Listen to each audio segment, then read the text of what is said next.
Ready? I'm ready. All right. I am here with Larry Marder, and I have to say that I cut my teeth as a comic book reader with Bean World, and I'm so excited to talk with you right now. That's so awesome. Thank you. So my first fabulous question is, how did you get started working in comics? I actually started when I was quite old. I didn't really get my first job in comics or published till I was in my mid-30s because I'd spent most of my life in advertising. I broke into comics because I gave away my mini comics for free. Except that they weren't mini comics, they were 8.5 by 11. But so I always call them maxi comics. But I gave them away for free. And I heard back from Pat Ironwood, who was the editor of Eclipse. And the next thing I knew, I was in the comic book business. Wow, that's kind of a nice Cinderella story. Yeah. It was a long time ago, and I don't know that those kinds of things. Somebody giving away comics for free in those days was very strange. The mini comics movement was starting, but it was still a couple years off in the background, and so it was just a unique moment in time. Yeah, beautiful. All right, my next question is, did you read comics when you were a kid? And if so, who influenced you? The most important person that I read as a kid was Jack Kirby, Stanley and Jack Kirby, the Marvel comics of the 60s. And then later the Undergrounds, particularly Crumb.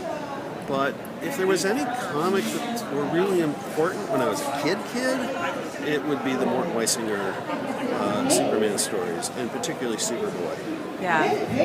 I have found that most cartoonists of my generation, when you talk about who influenced you, they'll talk about Kurtzman and they'll talk about Mad Magazine, but at some point it always gets back to Superboy. So I always say that. Well, it's the guy you can identify with. Yeah, absolutely. He was cool.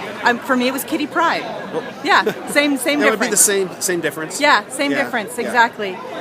So question number 3 is, what are you currently working on? I'm working on Bean World Book 4, which is called Something More, and it is the first book in the summer cycle.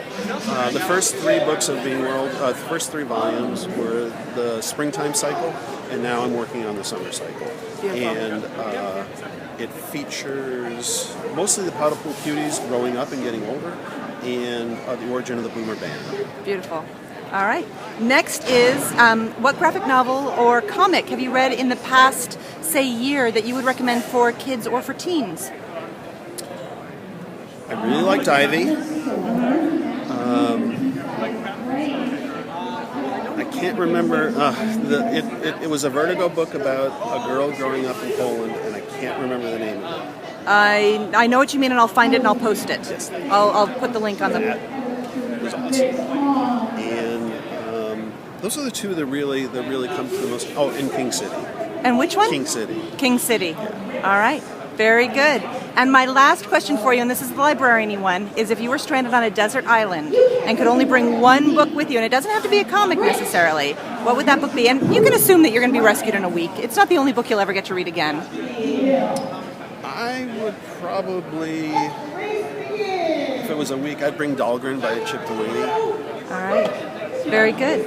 Thank you so much, Larry. It was a pleasure to talk with you.